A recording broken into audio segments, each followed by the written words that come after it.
क्या आपने कभी सोचा है कि दुख आखिर पैदा क्यों होता है? क्यों सब कुछ होने के बाद भी मन शांत नहीं रहता? यही प्रश्न अर्जुन ने भी कुरुक्षेत्र में किया था। भगवद गीता हमें बताती है कि दुख बाहरी परिस्थितियों से नहीं, बल्कि हमारी आसक्ति, अपेक्षाओं और अहंकार से जन्म लेता है। जब हम परिणाम से बंध जाते हैं, जब मेरा और मैं की भावना मन पर हावी हो जाती है, तब सुख भी दुख का कारण बन जाता है। गीता कहती है, इच्छा से क्रोध, क्रोध से मोह और मोह से बुद्धि का नाश होता है, और वहीं से दुख की शुरुआत होती है। ये वीडियो उसी गहरे सत्य को उजागर करेगा कि दुख से मुक्ति बाहर नहीं, भीतर है, और कैसे गीता के उपदेश आज की भाग दौड़ भरी जिंदगी में हमें स्थायी शांति की राह दिखा सकते हैं।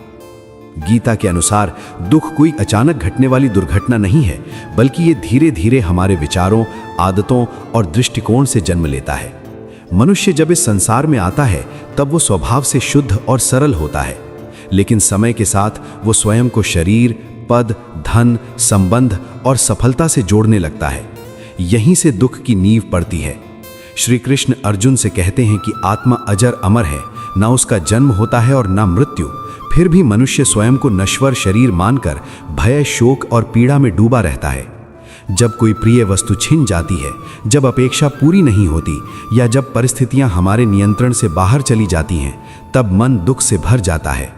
गीता स्पष्ट करती है कि दुख का मूल कारण परिस्थितियां नहीं, बल्कि उनसे हमारी आसक्ति है। हम चाहते हैं कि जीवन हमारे मन के अनुसार चले, लोग हमारे विचारों के अनुसार व्यवहार करें और परिणाम हमारी इच्छा के अनुरूप हों। लेकिन संसार का नियम परिवर्तन है। यहाँ कुछ भी स्थायी नहीं है। जो आज है वो कल नहीं रहेगा। फिर भी हम अस्थायी वस्तुओं से स्थायी सुख की आशा करते हैं, और यही विरोधाभास दुख को जन्म देता है। श्री कृष्ण कहते हैं कि सुख और दुख, लाभ और हानि, जय और पराजय, ये सभी द्वंद्व इस संसार के स्वभाव हैं। जो व्यक्ति इन द्वंद्वों से विचलित हो जाता है, वही दुखी होता है। दुख तब नहीं होता जब कठिन परिस्थिति आती है। दुख तब होता है जब हमारा मन उसे स्वीकार करने से इनकार कर देता है। गीता ये भी बताती है कि दुख का एक बड़ा कारण अज्ञान है, अपने वास्तविक स्वरूप को न जानना। जब हम स्वयं को आत्मा न मानकर केवल शरीर और मन तक सीमित कर लेते हैं, तब हर चोट, हर अपमान और हर असफलता हमें भीतर तक तोड़ देती है। अहंकार कहता है, मेरे साथ ही ऐसा क्यों हुआ, मैं इससे बेहतर का हकदार था। यही अहंकार दुख को और गहरा करता है। कर्म योग के सिद्धांत में श्री कृष्ण हमें सिखाते हैं कि कर्म करना हमारे अधिकार में है, लेकिन उसके फल पर हमारा अधिकार नहीं। फिर भी हम परिणाम से चिपक जाते हैं। जब परिणाम हमारे पक्ष में होता है तो हम सुखी होते हैं, और जब विपरीत होता है तो दुखी। गीता इस मानसिक गुलामी से मुक्त होने का मार्ग दिखाती है। जब मनुष्य निष्काम भाव से कर्म करता है, कर्तव्य समझकर, ईश्वर को अर्पण करके, तब दुख का प्रभाव धीरे धीरे कम होने लगता है, क्योंकि तब हमारा सुख दुख परिणाम पर नहीं, बल्कि हमारे भाव पर आधारित होता है। गीता ये भी समझाती है कि इंद्रियों का असंयम दुख का बड़ा कारण है। आंखें जो देखती हैं, कान जो सुनते हैं, मन जो चाहता है, अगर हम हर इच्छा के पीछे भागते रहें तो कभी संतोष नहीं मिलेगा। एक इच्छा पूरी होती है तो दूसरी जन्म ले लेती है। ये अंतहीन दौड़ मन को थका देती है, और यही थकान दुख बन जाती है। श्री कृष्ण कहते हैं कि जिसने इंद्रियों को वश में कर लिया, वही स्थिर बुद्धि वाला है, और वही सच्चे सुख का अनुभव कर सकता है। दुख का एक और कारण है भूतकाल का पछतावा और भविष्य की चिंता। गीता हमें वर्तमान में जीना सिखाती है। जो बीत गया वो लौटकर नहीं आएगा, और जो आने वाला है वो अभी हमारे नियंत्रण में नहीं है। फिर भी हम इन्हीं दो दिशाओं में अपना मन भटकाए रखते हैं और वर्तमान क्षण की शांति खो देते हैं। श्री कृष्ण का संदेश बहुत सरल और गहरा है। जो है उसे स्वीकार करो, जो करना है उसे पूरी निष्ठा से करो, और जो मिले उसे प्रसाद समझकर ग्रहण करो। जब ये दृष्टि जीवन में उतरती है, तब दुख का स्वरूप बदलने लगता है। दुख पूरी तरह समाप्त भले न हो, लेकिन वो हमें तोड़ने के बजाय मजबूत बनाने लगता है। गीता दुख को शत्रु नहीं मानती, बल्कि उसे शिक्षक की तरह देखती है। दुख हमें ये याद दिलाता है कि हमने कहीं ना कहीं अपने वास्तविक स्वरूप को भुला दिया है। जब मनुष्य इस सत्य को समझ लेता है कि वो केवल भोगने वाला नहीं, बल्कि साक्षी है, तब दुख उसे बांध नहीं पाता। यही गीता की सबसे बड़ी शिक्षा है। दुख से भागना नहीं, बल्कि उसके कारण को समझकर उससे ऊपर उठना। जब जीवन को इस दृष्टि से देखा जाता है, तब वही दुख आत्मज्ञान का द्वार बन जाता है और मनुष्य धीरे धीरे आंतरिक शांति की ओर बढ़ने लगता है। गीता आगे हमें यह भी समझाती है कि दुख केवल व्यक्तिगत नहीं होता, बल्कि ये हमारी दृष्टि का परिणाम होता है। एक ही परिस्थिति में कोई व्यक्ति टूट जाता है और कोई व्यक्ति उसी परिस्थिति को साधना बना लेता है। इसका कारण बाहरी स्थिति नहीं, बल्कि भीतर की समझ है। श्री कृष्ण अर्जुन से कहते हैं कि जो मनुष्य सुख में हर्षित नहीं होता और दुख में विचलित नहीं होता, वही वास्तव में मुक्त है। लेकिन ये अवस्था अचानक नहीं आती, ये अभ्यास, वैराग्य और विवेक से विकसित होती है। आज का मनुष्य सबसे ज्यादा दुखी इसलिए है क्योंकि वो तुलना में जीता है। वो अपने जीवन को दूसरों के जीवन से तौलता है। किसके पास क्या है, कौन कितना आगे है, कौन कितना सफल है, ये तुलना ही ईर्ष्या, हीन भावना और असंतोष को जन्म देती है और यही दुख का गहरा रूप बन जाती है। गीता कहती है कि हर आत्मा अपनी यात्रा पर है। हर व्यक्ति का कर्म और उसकी गति अलग है। जब हम दूसरों की यात्रा को अपनी यात्रा से तुलना करते हैं, तब हम स्वयं के मार्ग से भटक जाते हैं। दुख का एक और सूक्ष्म कारण है आसक्ति के साथ पहचान। हम केवल वस्तुओं से ही नहीं, बल्कि अपने विचारों, मान्यताओं और भावनाओं से भी चिपक जाते हैं। जब कोई हमारे विचारों से असहमत होता है तो हमें दुख होता है। जब हमारी बात को महत्व नहीं मिलता तो अहंकार आहत होता है। गीता हमें सिखाती है कि विचार भी अस्थायी हैं, भावनाएं भी आती जाती हैं। जो इन्हें सत्य मानकर पकड़ लेता है वही दुखी होता है। श्री कृष्ण आत्मा को साक्षी भाव में स्थापित करने की शिक्षा देते हैं। देखो, अनुभव करो, लेकिन बंधो मत। जब ये साक्षी भाव विकसित होता है, तब दुख हमें घेर तो सकता है, लेकिन हमें डुबो नहीं पाता। गीता ये भी स्पष्ट करती है कि दुख का संबंध केवल नकारात्मक घटनाओं से नहीं है। कई बार अत्यधिक सुख भी दुख का कारण बन जाता है। जब हम सुख को पकड़कर रखना चाहते हैं, जब हम चाहते हैं कि अच्छा समय कभी खत्म न हो, तब उसके समाप्त होने का भय हमें भीतर से बेचैन कर देता है। यही भय भविष्य का दुख बन जाता है। श्री कृष्ण कहते हैं, जो सुख इंद्रियों से उत्पन्न होता है उसका अंत निश्चित है, इसलिए विवेकी व्यक्ति उसमें रमण नहीं करता। इसका अर्थ ये नहीं कि जीवन में आनंद नहीं होना चाहिए, बल्कि ये कि आनंद के पीछे बंधन न बने। गीता संतुलन सिखाती है, न भोग में डूबना, न त्याग में भागना, बल्कि बीच का मार्ग अपनाना। दुख का एक गहरा कारण है अपने कर्तव्य से विमुख होना। अर्जुन का दुख भी इसी से शुरू हुआ था। वो अपने स्वधर्म से हटकर भावनाओं में बहने लगा और उसी क्षण उसका मन दुर्बल हो गया। गीता कहती है कि जब मनुष्य अपने कर्तव्य से भागता है, तब आत्मग्लानि और असंतोष जन्म लेते हैं। चाहे वो पारिवारिक कर्तव्य हो, सामाजिक हो या आत्मिक, कर्तव्य से विचलन अंततः दुख देता है। जब हम वो नहीं करते जो हमें करना चाहिए, बल्कि वो करते हैं जो हमें अच्छा लगता है, तब मन क्षणिक सुख तो पाता है, लेकिन भीतर कहीं खालीपन रह जाता है। यही खालीपन आगे चलकर दुख का रूप ले लेता है। गीता हमें ये भी सिखाती है कि दुख का सामना भागकर नहीं, जागरूक होकर करना चाहिए। आधुनिक जीवन में हम दुख से बचने के लिए मनोरंजन, नशा, व्यस्तता या सोशल मीडिया का सहारा लेते हैं, लेकिन ये सब केवल दुख को दबाता है, मिटाता नहीं।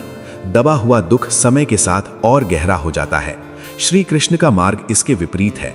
देखो कि दुख कहां से आ रहा है, किस विचार से, किस आसक्ति से, किस भय से।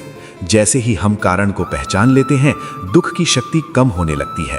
गीता का सबसे करुणामय संदेश ये है कि दुख स्थायी नहीं है और ना ही वो हमारा वास्तविक स्वरूप है। हम दुखी हैं, इसका अर्थ ये नहीं कि हम दुख हैं। हम चेतना है, आत्मा है, जो दुख सुख दोनों से परे है। जब ये अनुभूति जीवन में उतरती है, तब परिस्थितियां वही रहती हैं, लेकिन हमारा अनुभव बदल जाता है। वही समस्याएं जो कभी असहनीय लगती थीं, अब साध्य लगने लगती हैं। गीता हमें निर्भीक बनाती है, यह कहकर कि जो कुछ भी घट रहा है वो एक बड़े विधान का हिस्सा है। जब हम ईश्वर पर, जीवन पर और अपने भीतर की चेतना पर भरोसा करना सीख लेते हैं, तब दुख का बोझ हल्का हो जाता है। अंततः गीता ये नहीं कहती कि दुख नहीं आएगा, वो कहती है कि दुख तुम्हें परिभाषित नहीं करेगा। दुख आएगा, जाएगा, सिखाएगा और बदल जाएगा। प्रश्न ये नहीं है कि दुख क्यों आया, बल्कि ये है कि दुख ने तुम्हें क्या सिखाया। जब जीवन को इस प्रश्न के साथ जिया जाता है, तब हर पीड़ा एक संदेश बन जाती है और हर गिरावट एक नई समझ की शुरुआत। यही गीता की व्याख्या है, दुख से लड़ना नहीं, उसे समझकर उससे ऊपर उठ जाना। गीता की इस व्याख्या को और गहराई से समझें तो यह स्पष्ट होता है कि दुख केवल मन की एक अवस्था है, कोई अंतिम सत्य नहीं। श्री कृष्ण अर्जुन को बार बार स्मरण कराते हैं कि मन ही मनुष्य के बंधन और मुक्ति का कारण है। जब मन इच्छाओं के पीछे दौड़ता है तब वो स्वयं को कमजोर बना लेता है, और जब वही मन विवेक से जुड़ जाता है तब वही शक्ति का स्रोत बन जाता है। आज का मनुष्य बाहरी साधनों से सुख खरीदना चाहता है, अधिक पैसा, अधिक मान सम्मान, अधिक सुविधाएं। लेकिन गीता कहती है कि जब तक भीतर की भूख शांत नहीं होगी तब तक बाहर की कोई भी उपलब्धि दुख को समाप्त नहीं कर सकती। यही कारण है कि जो लोग सब कुछ पाकर भी बेचैन हैं, वे वास्तव में गीता के इस सत्य को नहीं समझ पाए हैं कि असली अभाव बाहर नहीं, भीतर होता है। दुख तब पैदा होता है जब हम स्वयं से दूर हो जाते हैं, जब हम अपनी अंतरात्मा की आवाज को अनसुना कर देते हैं और भीड़ की दिशा में चलने लगते हैं। गीता हमें साहस देती है कि हम अपने भीतर झांकें, अपने मन के पैटर्न को पहचानें और देखें कि हम किन किन बातों से अनावश्यक रूप से जुड़ गए हैं। श्री कृष्ण कहते हैं कि जो व्यक्ति अपने मन को मित्र बना लेता है, उसके लिए कोई भी परिस्थिति शत्रु नहीं रह जाती। लेकिन जिसने मन को ही शत्रु बना लिया, उसके लिए सुख भी दुख का कारण बन जाता है। दुख का एक सूक्ष्म कारण है नियंत्रण की इच्छा। हम चाहते हैं कि सब कुछ हमारी योजना के अनुसार हो, लेकिन जीवन किसी एक व्यक्ति की योजना से नहीं चलता। जब जीवन हमारी योजना से अलग चलता है तब हमें पीड़ा होती है। गीता हमें सिखाती है कि प्रयास हमारा धर्म है, लेकिन परिणाम को नियंत्रित करने की जिद ही दुख को जन्म देती है। जब हम ये स्वीकार कर लेते हैं कि हर परिणाम हमारे हाथ में नहीं है, तब मन हल्का होने लगता है। ये स्वीकार्यता हार नहीं है, बल्कि आंतरिक परिपक्वता का संकेत है। दुख का एक और पहलू है अपने आप से कठोर होना। हम अपनी गलतियों को माफ नहीं कर पाते, अपने अतीत को बार बार दोहराते रहते हैं और स्वयं को दोषी ठहराते रहते हैं। गीता करुणा सिखाती है, दूसरों के लिए भी और स्वयं के लिए भी। श्री कृष्ण का संदेश है कि हर मनुष्य सीखने की प्रक्रिया में है। गलती पाप नहीं है, लेकिन उसी गलती में फंसे रहना दुख को जन्म देता है। जब हम अनुभवों को सीख मानकर आगे बढ़ते हैं, तब वही अनुभव हमें तोड़ने के बजाय निखारने लगते हैं। गीता ये भी बताती है कि दुख से डरना ही दुख को और बड़ा बना देता है। जो व्यक्ति दुख से भागता है, वो जीवन के आधे सत्य से भागता है। जीवन में जैसे रात के बिना दिन अधूरा है, वैसे ही दुख के बिना सुख का अर्थ अधूरा है। लेकिन जब दुख आता है और हम उसे स्थायी मान लेते हैं, तब समस्या पैदा होती है। श्री कृष्ण कहते हैं, जो आया है वो जाएगा। ये वाक्य केवल सांत्वना नहीं, बल्कि गहरा दर्शन है। अगर सुख स्थायी नहीं है तो दुख भी स्थायी नहीं हो सकता। ये समझ मन को स्थिर बनाती है। गीता के अनुसार सच्ची शांति तब आती है जब मनुष्य अपने जीवन को सेवा से जोड़ देता है। जब हम केवल अपने बारे में सोचते हैं, तब दुख का दायरा छोटा होकर भी भारी हो जाता है। लेकिन जब हम दूसरों के लिए कुछ करते हैं, तब वही दुख छोटा पड़ने लगता है। सेवा, करुणा और समर्पण, ये गीता के ऐसे सूत्र हैं जो मन को विस्तार देते हैं। विस्तृत मन में दुख टिक नहीं पाता। अंततः गीता हमें ये सिखाती है कि दुख कोई अभिशाप नहीं, बल्कि एक संकेत है। संकेत कि हमें अपनी दिशा बदलने की जरूरत है, अपनी पकड़ ढीली करने की जरूरत है और अपने भीतर के सत्य से जुड़ने की जरूरत है। जब मनुष्य ये समझ लेता है कि वो परिस्थितियों का कैदी नहीं, बल्कि चेतना का यात्री है, तब दुख उसका मार्ग रोक नहीं पाता। वो चलता रहता है, गिरता है, संभलता है, सीखता है और आगे बढ़ता है। यही गीता का जीवन संदेश है कि दुख जीवन का अंत नहीं, बल्कि आत्मबोध की शुरुआत हो सकता है। गीता के इस गूढ़ संदेश को और विस्तार से समझें तो ये साफ दिखाई देता है कि दुख का सबसे बड़ा कारण है आंतरिक असंतुलन। मनुष्य बाहर की दुनिया को तो सुधारना चाहता है, लेकिन भीतर की अव्यवस्था को अनदेखा कर देता है। श्री कृष्ण अर्जुन को बताते हैं कि जब बुद्धि स्थिर नहीं होती, जब मन इधर उधर भटकता रहता है, तब मनुष्य स्वयं अपना शत्रु बन जाता है। आज का मानव लगातार सोचता रहता है, क्या खो गया, क्या मिल सकता था, क्या मिल जाएगा, और इसी निरंतर मानसिक शोर में वो वर्तमान की शांति खो देता है। गीता कहती है कि दुख की जड़ केवल पीड़ा नहीं, बल्कि असंतोष है। जो मिला है उससे असंतोष, और जो नहीं मिला उसकी लालसा, इन दोनों के बीच मन फंस कर रह जाता है। श्री कृष्ण का संदेश बहुत सीधा है, जो है उसे पूर्णता से जियो, जो नहीं है उसके लिए स्वयं को मत जलाओ। दुख तब गहराता है जब हम जीवन को स्वीकार करने के बजाय उससे संघर्ष करने लगते हैं। स्वीकार्यता का अर्थ कायरता नहीं, बल्कि यथार्थ के साथ सामंजस्य है। गीता ये भी बताती है कि दुख का एक बड़ा कारण है डर, भविष्य का डर, असफलता का डर, अकेले रह जाने का डर, मृत्यु का डर। अर्जुन का विषाद भी भय से ही उपजा था, अपनों को खोने का भय, पाप का भय, पराजय का भय। श्री कृष्ण इस भय को आत्मज्ञान से काटते हैं। जब मनुष्य ये जान लेता है कि आत्मा अविनाशी है, तब मृत्यु का डर कमजोर पड़ने लगता है। जब ये समझ आता है कि हर अनुभव अस्थायी है, तब असफलता का भय भी स्थायी नहीं रहता। डर वास्तव में अज्ञान की छाया है। जैसे ही ज्ञान का प्रकाश आता है, डर अपने आप मिटने लगता है। गीता हमें निर्भय बनाती है, लेकिन यह निर्भयता बाहुबल से नहीं, बल्कि आत्मबोध से आती है। दुख का एक और कारण है अपेक्षाएं। हम दूसरों से बहुत कुछ अपेक्षा करते हैं, समझ, सम्मान, प्रेम, समर्थन। जब ये अपेक्षाएं पूरी नहीं होती, तब मन आहत हो जाता है। गीता कहती है कि अपेक्षा जहां है, वहां निराशा का बीज भी छिपा है। इसका अर्थ ये नहीं कि संबंधों में प्रेम ना हो, बल्कि ये कि प्रेम को शर्तों से मुक्त किया जाए।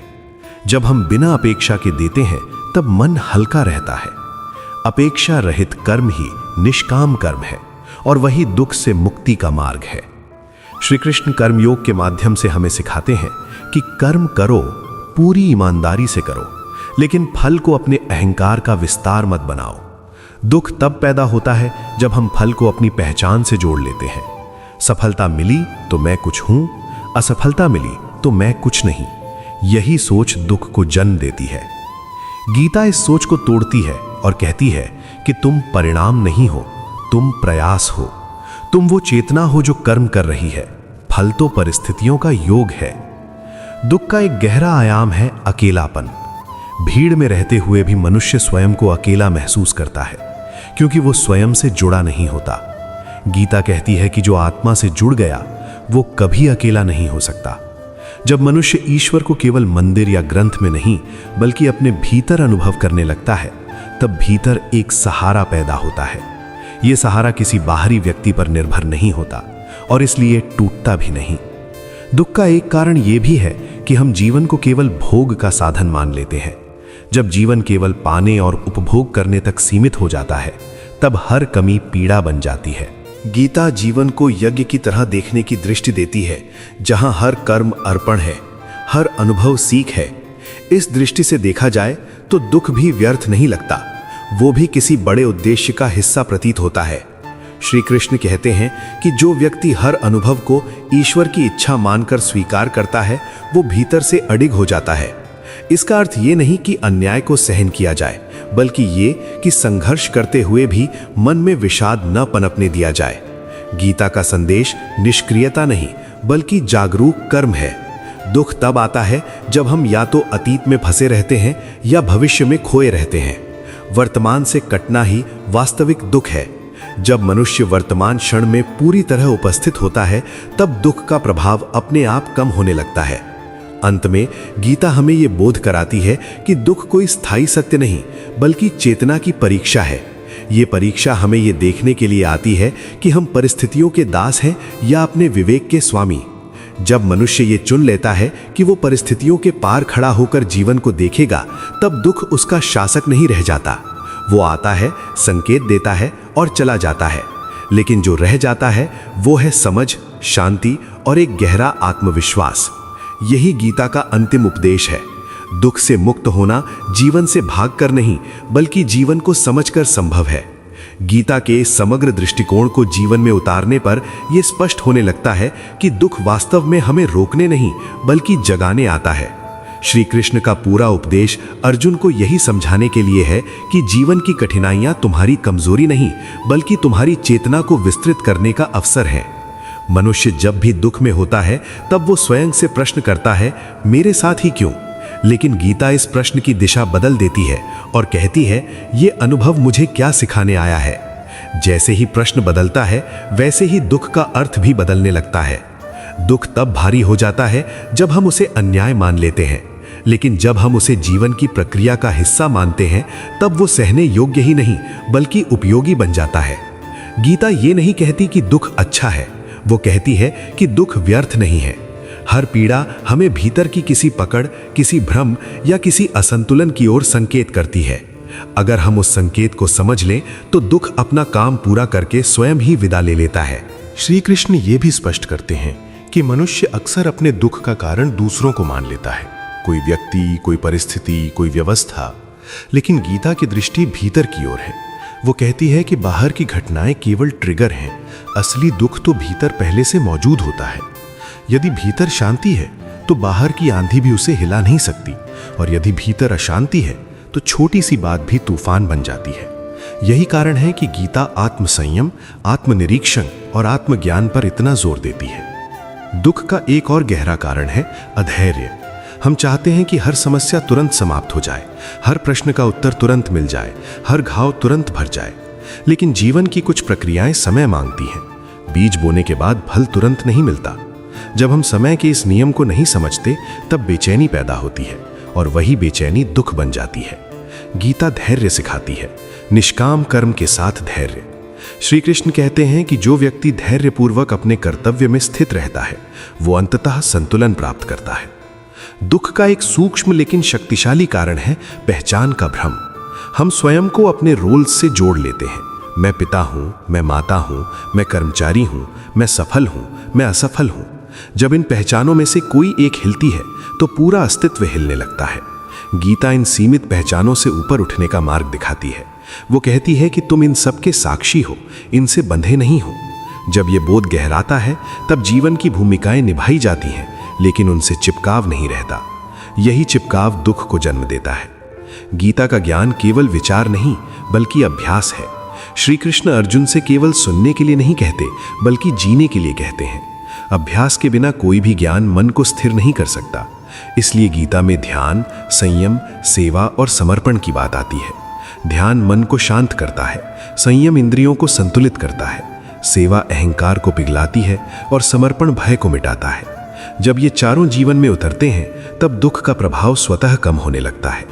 दुख पूरी तरह समाप्त हो जाए ये गीता का दावा नहीं है, लेकिन दुख का कब्जा समाप्त हो जाए ये गीता का वादा है। गीता हमें मजबूत बनाती है, कठोर नहीं। वो संवेदनशीलता को खत्म नहीं करती बल्कि उसे संतुलित करती है। गीता का मनुष्य रोता भी है, टूटता भी है, लेकिन वहीं रुकता नहीं। वो जानता है कि ये भी एक चरण है, ये भी बीत जाएगा। यही विश्वास उसे आगे बढ़ने की शक्ति देता है। श्री कृष्ण का अर्जुन से संवाद केवल युद्ध भूमि का संवाद नहीं बल्कि हर उस मनुष्य का संवाद है जो जीवन के किसी मोड़ पर खड़ा होकर दिशा खो बैठा है। दुख उसी क्षण जन्म लेता है जब दिशा खो जाती है। गीता दिशा देती है, कर्तव्य की, विवेक की और आत्मज्ञान की। जब जीवन में ये दिशा स्पष्ट होती है तब समस्याएं आती हैं लेकिन भ्रम नहीं आता, पीड़ा आती है लेकिन निराशा नहीं आती। अंततः गीता हमें ये सिखाती है कि दुख से मुक्ति का अर्थ दुख का ना होना नहीं बल्कि दुख के बीच भी अडिग रहना है। जैसे कमल कीचड़ में रहकर भी अछूता रहता है, वैसे ही गीता का साधक संसार में रहकर भी भीतर से मुक्त रहता है। यही गीता की सबसे क्रांतिकारी शिक्षा है। जीवन से भागो मत, जीवन को समझो, क्योंकि जब जीवन समझ में आ जाता है तब दुख अपने आप छोटा पड़ जाता है और शांति कोई दूर की मंजिल नहीं बल्कि वर्तमान का अनुभव बन जाती है। गीता के इस निरंतर प्रवाह को समझते हुए जब हम और गहराई में उतरते हैं तो ये स्पष्ट होता है कि दुख केवल एक भावनात्मक अनुभव नहीं बल्कि चेतना के विकास की एक सीढ़ी भी है।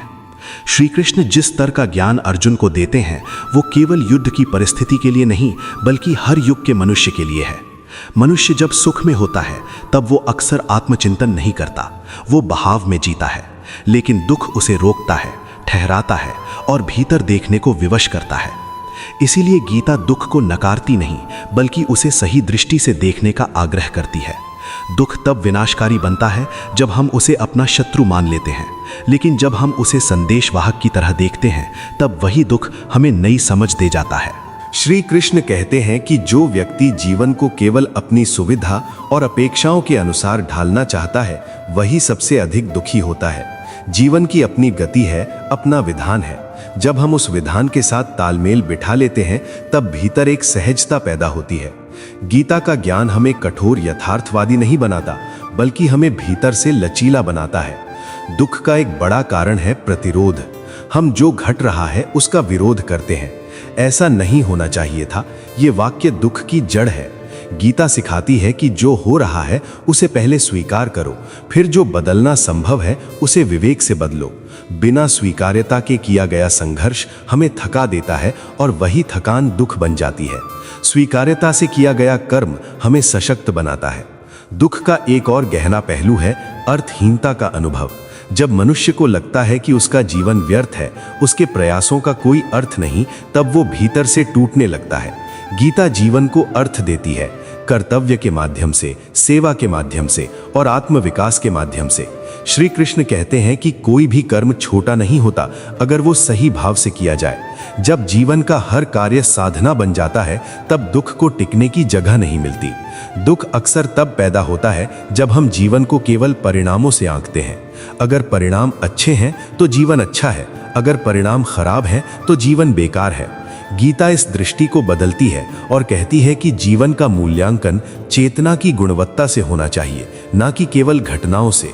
एक व्यक्ति कठिन परिस्थितियों में भी शांत रह सकता है और दूसरा सभी सुविधाओं के बीच भी अशांत। यही अंतर गीता के ज्ञान से पैदा होता है। गीता ये भी बताती है कि दुख का एक कारण है असत्य के साथ समझौता। जब हम वो जीवन जीते हैं जो भीतर से हमें सही नहीं लगता, जब हम अपने मूल्यों के विरुद्ध चलते हैं, तब मन भीतर ही भीतर विरोध करने लगता है। यही आंतरिक संघर्ष दुख का रूप ले लेता है।